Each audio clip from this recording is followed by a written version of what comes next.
Question number 7.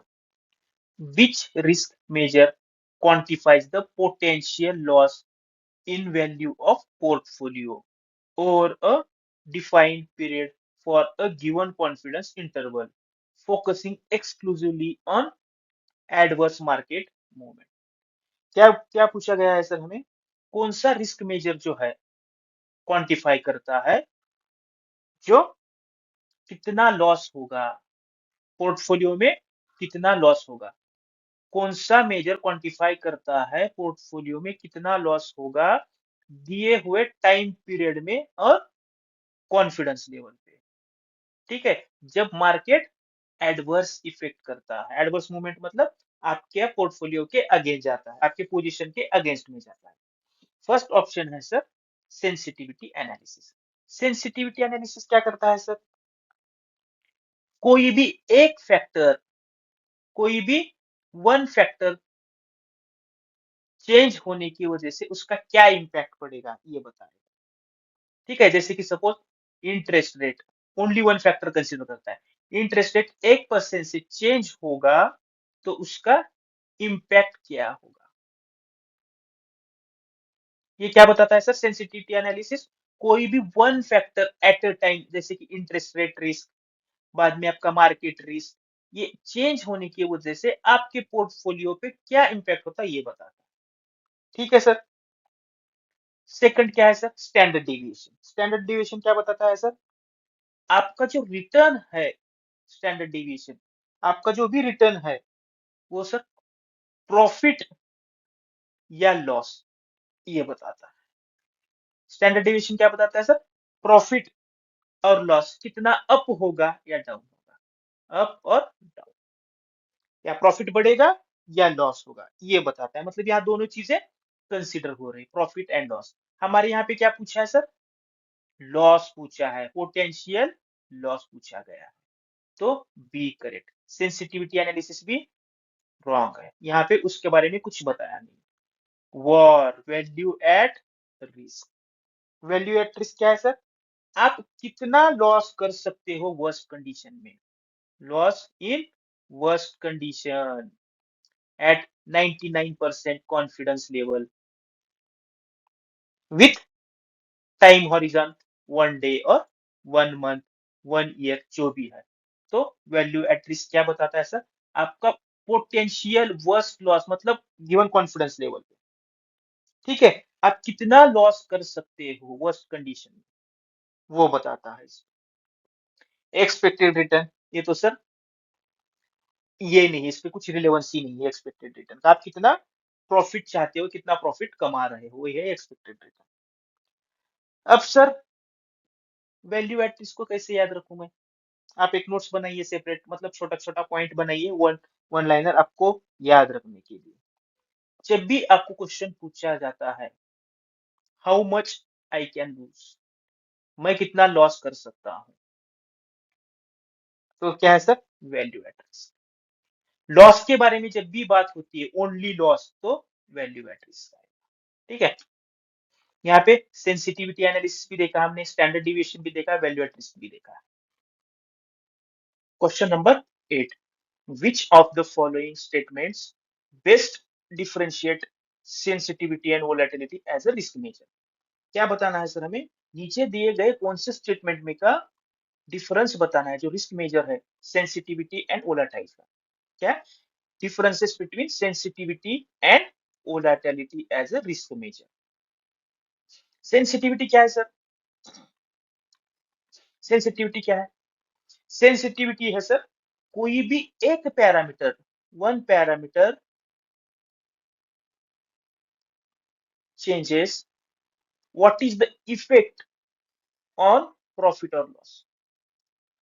क्या effect होगा वो पैरामीटर चेंज होने की वजह से? ओनली वन पैरामीटर चेंज होता है sir. Example sir, interest rate changes by 1%, what is the effect on asset? 1% interest change होने की वजह से बॉन्ड के वैल्यू पे क्या इफेक्ट होगा, या पोर्टफोलियो पे क्या इफेक्ट होगा? पोर्टफोलियो 5 लाख से बढ़ेगा या कम होगा, डिपेंड ऑन चेंज। ऊपर जा रहा है इंटरेस्ट रेट या नीचे जा रहा है, ये क्या है? सेंसिटिविटी, सेंसिटिविटी सिर्फ sir at a time only one parameter consider करता है, मल्टीपल पैरामीटर नहीं, एक ही पैरामीटर कंसीडर करता है, मल्टीपल पैरामीटर इग्नोर करता है। ये सेंसिटिविटी का ड्रॉबैक है। Sensitivity considers only one parameter at a time. Next sir, volatility क्या है? वोलेटिलिटी क्या है?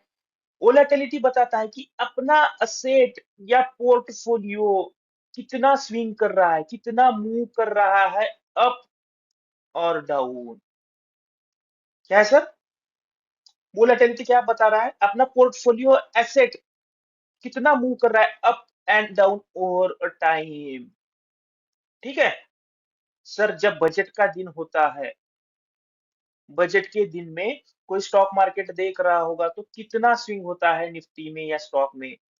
5 to 10% होता है कभी कभी। रिजल्ट, इलेक्शन रिजल्ट के दिन या उसके अगले दिन, ये है सर वोलेटिलिटी। उसमें सर इंडिया विक्स करके कंसेप्ट है, उसी को वोलेटिलिटी इंडेक्स बोला जाता है। क्या है सर? Volatility index. अपना स्टॉक, सपोज रिलायंस, कितना अप और डाउन मूव करेगा over a time, that is volatility. ठीक है, सेंसिटिविटी क्या समझा सर हमने?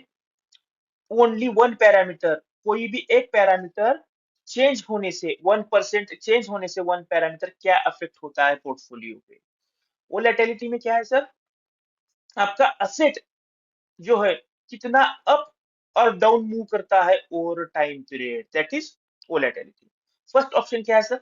Sensitivity captures variation due to multiple parameters. Sensitivity multiple parameters करता है क्या सर? नहीं, only one parameter.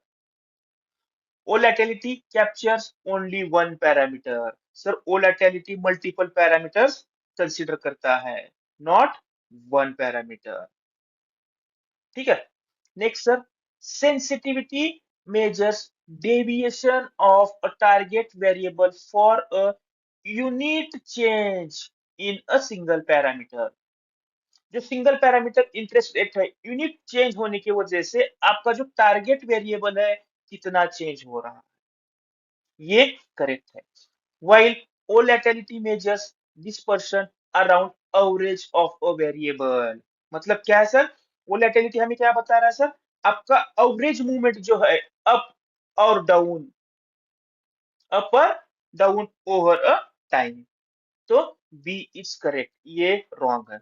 Sensitivity is forward looking while volatility is historical। Sir ये भी रॉन्ग है।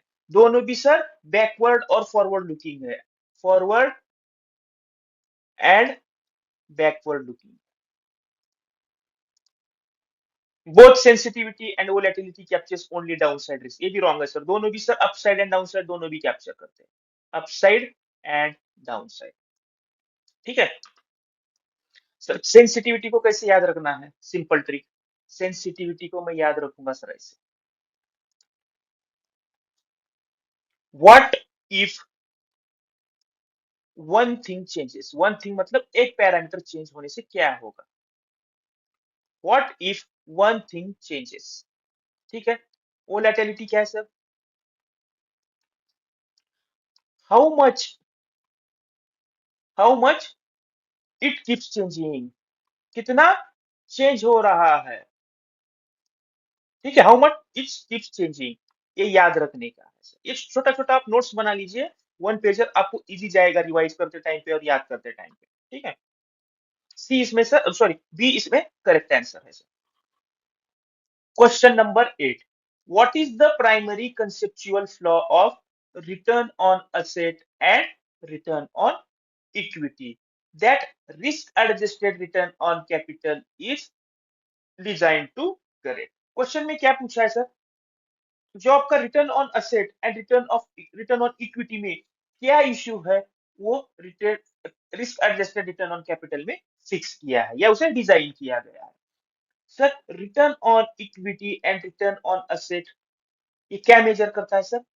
How much profit you earn, आपने कितना प्रॉफिट कमाया, ये मेजर करता है सर। और sir risk adjusted return on capital क्या करता है सर? आपका ये कैलकुलेट करता है कि आपने हाउ सेफ्टी, आपने सेफली कितना प्रॉफिट कमाया। क्या सर? आपने सेफली कितना प्रॉफिट कमाया, ये बताता है risk adjusted return on capital. ठीक है, तो ये रिस्क ईयर है, यहाँ पे रिस्क सर कंसिडर किया नहीं है, यहाँ पे sir per unit risk consider किया गया है, पर यूनिट रिस्क पे कितना कमा रहे हो। देखिए यहाँ पे रिस्क एडजस्टेड दिया है, यहाँ पे जो रिस्क एडजस्टेड रिटर्न कमा रहे हैं, यहाँ पे रिस्क कोई मेंशन ही नहीं। तो ये क्या बता रहा है sir? How much profit we earn, कितना प्रॉफिट हम कमा रहे हैं, ये मेजर कर रहा है। ये हम कितना सेफली कमा रहा है ये बताता है सर। ऑप्शन फर्स्ट क्या है? both they rely on market values which are too volatile for performance measurement। ये तो रॉन्ग है सर, क्योंकि यहाँ पे रिस्क का कुछ बताया नहीं गया है। they measure profitability without considering the amount of risk or capital required to generate it। B sir correct है, यहाँ पे सर दोनों जो है कंसिडर ही नहीं किया, रिस्क भी कंसिडर नहीं किया सर, कैपिटल रिक्वायर ये भी कंसिडर नहीं किया, जो आरएआरओसी में कंसिडर्ड है। They are calculated using after tax figures which can be manipulated by accounting practice। ये भी रॉन्ग है sir. They are only useful for evaluating entire corporation not individual business. ये भी रॉन्ग है, बी इज करेक्ट आंसर। ठीक है, question number 9, enterprise wide risk management is a holistic and integrated framework adopted by modern organization. When the board of directors approves the implementation of EWRM, what is the overarching and primary purpose? ये क्या है? enterprise wide risk management। ठीक है sir, main meaning इसका क्या है sir? आपका जो भी ऑर्गेनाइजेशन लेवल का रिस्क है, ऑर्गेनाइजेशन लेवल का रिस्क, उसमें आएगा सर आपका financial risk, then operational risk, strategic risk, जो भी रिस्क है आपके ऑर्गेनाइजेशन का लेवल का सर, उसको एज अ होल इसमें कंसिडर किया जाता है। ठीक है, every risk, market risk, reputational risk, strategic risk, सभी एक जगह पे लाके उसको पूरा ऑर्गेनाइज किया जाता है। इसका गोल क्या है सर? ईडब्ल्यूआरएम का सर, इसका गोल है not to just avoid losses, कि भाई हमें लॉसेस अवॉइड करना ही इसका गोल नहीं है। हमें क्या करना है सर? बेटर डिसीजन लेना है, बेटर डिसीजन लेना है विद इन आपका जो बैंक का पॉलिसी है, बेटर रिस्क एंड रिटर्न। ठीक है, अच्छा रिस्क और आपको जो भी अपॉर्चुनिटी मिल रहा है, रिस्क एंड अपॉर्चुनिटी, ये इसका मेन मीनिंग है सर। ऑर्गेनाइजेशन का गोल, ऑर्गेनाइजेशन लेवल पे हम सभी रिस्क मैनेज करते हैं। फर्स्ट ऑप्शन क्या दिया है sir? To create defensive posture where the primary goal क्या है? Is to eliminate all potential risk, thereby guaranteeing the organization's future success। क्या बोला है sir? eliminate all potential risk। Sir impossible है प्रैक्टिकली, आप इलिमिनेट कर ही नहीं सकते। कैसे? अनरियलिस्टिक गोल है, अनरियलिस्टिक गोल जहां पे आप सभी रिस्क एलिमिनेट नहीं कर सकते। This is wrong. to provide structured process for identifying, assessing, managing the entire spectrum of key risks, both threats and opportunities, in alignment with the organization strategic goal। आपका जो भी रिस्क है, entire जो risk है, वो sir आप align कर रहे हो रिस्क एंड अपॉर्चुनिटीज को with organisation strategic goal. B sir EWRM को करेक्ट डिफाइन करता है। To centralise all risk related decision making within the finance department, ensuring a single source of truth for risk exposure. ये sir wrong है। ठीक है, क्यों wrong है sir? जो आपका ईडब्ल्यूआरएम है, ईडब्ल्यूआरएम में सर आपका सभी रिस्क, जो सभी डिपार्टमेंट इंक्लूड है sir, operational risk management, credit risk management, market risk management, जो भी है रिस्क वो इंक्लूड है। ओनली फाइनेंस डिपार्टमेंट नहीं है, इसलिए ये रॉन्ग है। To achieve full compliance with the current set financial regulations, treating regulatory adherence as the ultimate measure of risk management success. ये क्या है सर, ये भी रॉन्ग है। यहाँ पे सर सिर्फ ये कंप्लायंस के बारे में बोला गया है, ये बहुत छोटा पार्ट हो गया है। इसका ईडब्ल्यूआरएम का ही पार्ट है, बट ये नैरो है, बहुत स्मॉल पार्ट है। यहाँ पे सर पूरा डेफिनेशन कवर किया गया है, इसलिए B is correct, D wrong.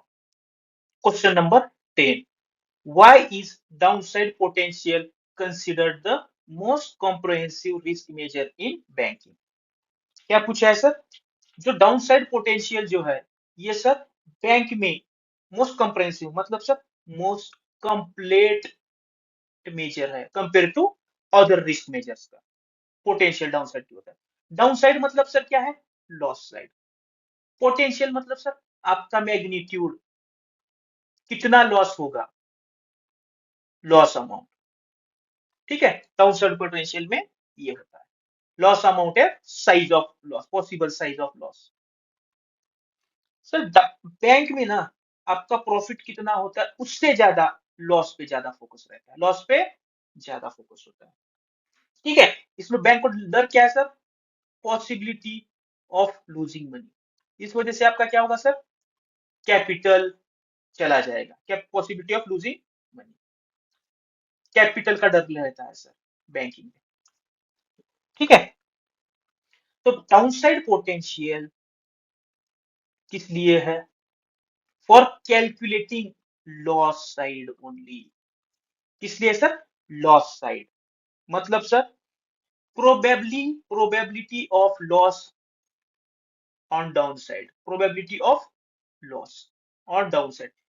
Down आपका लॉस कितना होगा उसका प्रोबेबिलिटी बताएगा, प्लस कितना लॉस होगा मैग्नीट्यूड, मैग्नीट्यूड प्लस प्रोबेबिलिटी।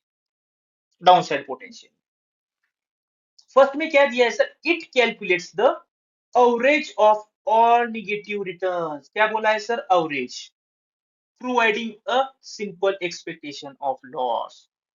ये सही है क्या सर, नहीं, इसमें इसमें सर सिर्फ एवरेज कंसिडर किया गया है, ये एकदम सिंपल है।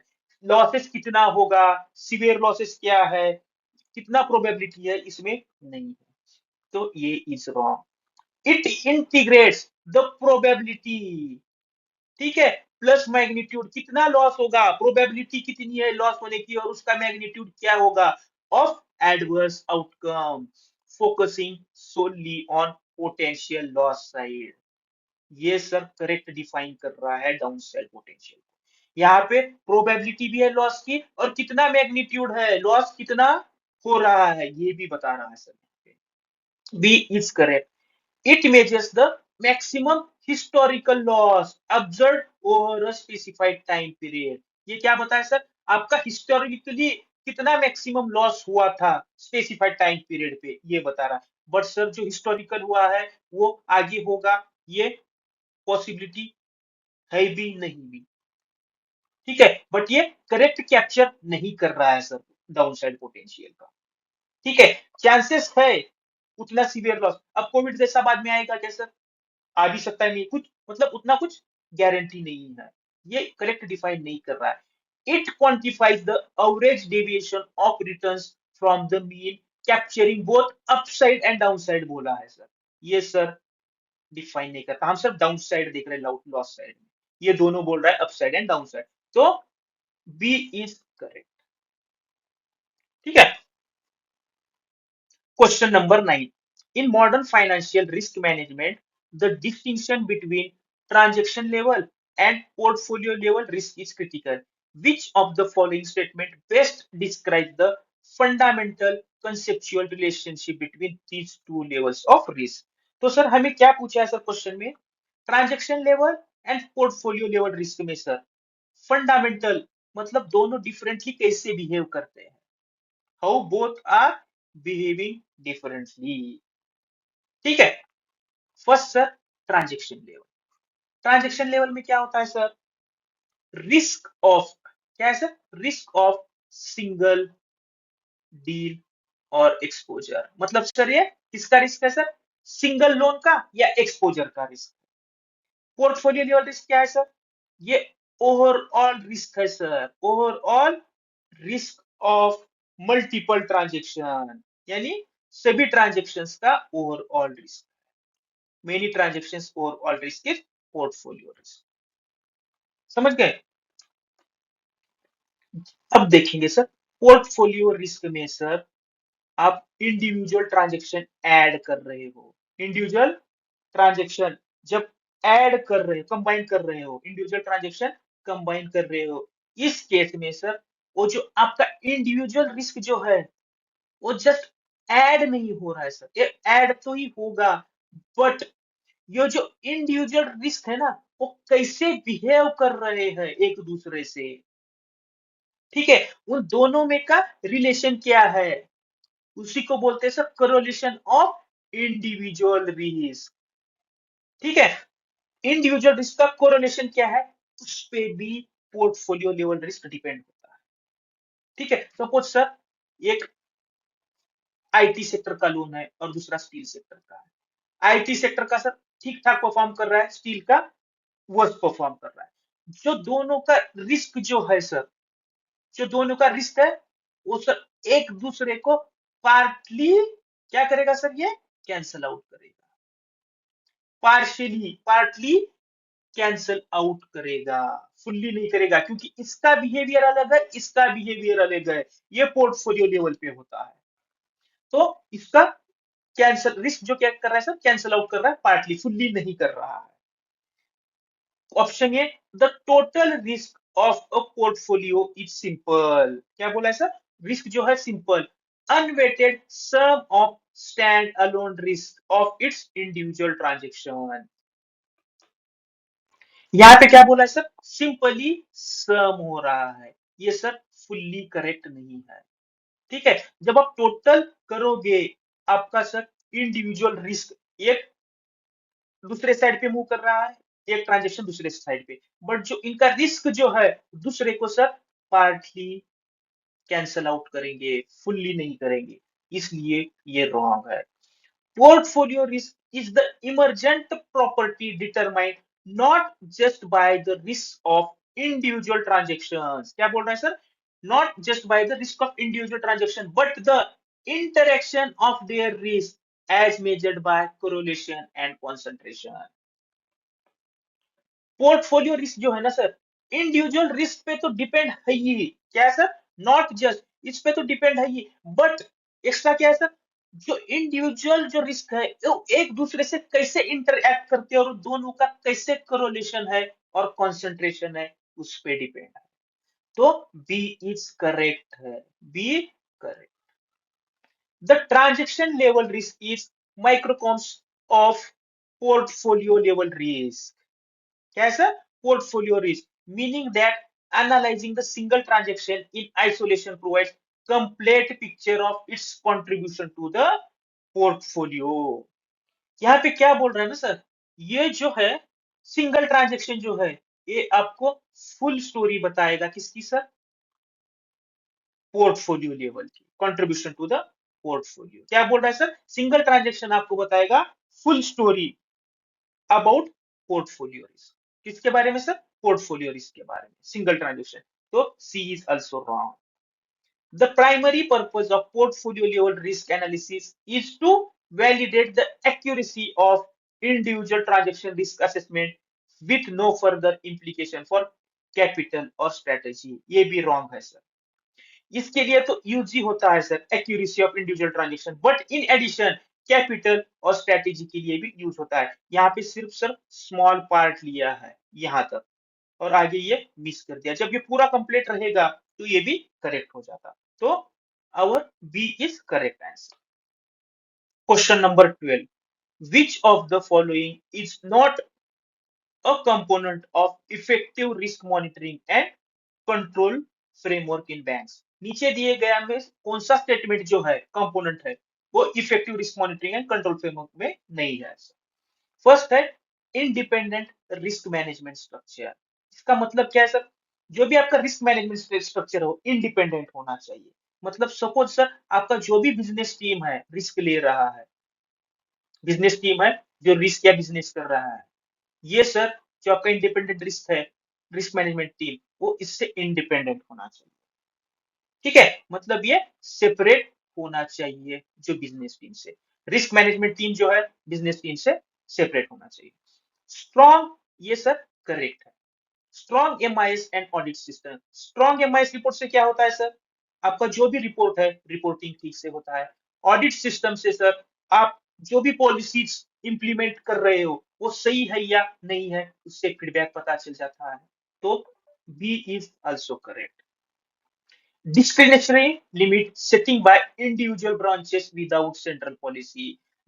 बैंक का कोई अलग पॉलिसी है और ब्रांच कोई अलग पॉलिसी यूज कर रहा है, कोई भी मतलब कैसे भी लेंडिंग कर रहा है, कुछ भी कर रहा है, कुछ भी पावर डिलीगेशन ऑफ पावर यूज कर रहा है। जहाँ पे 25 लाख का पावर है वहां पे 1 करोड़ का है, ये सर रिस्की है, ये रिस्क मैनेजमेंट में नहीं आता।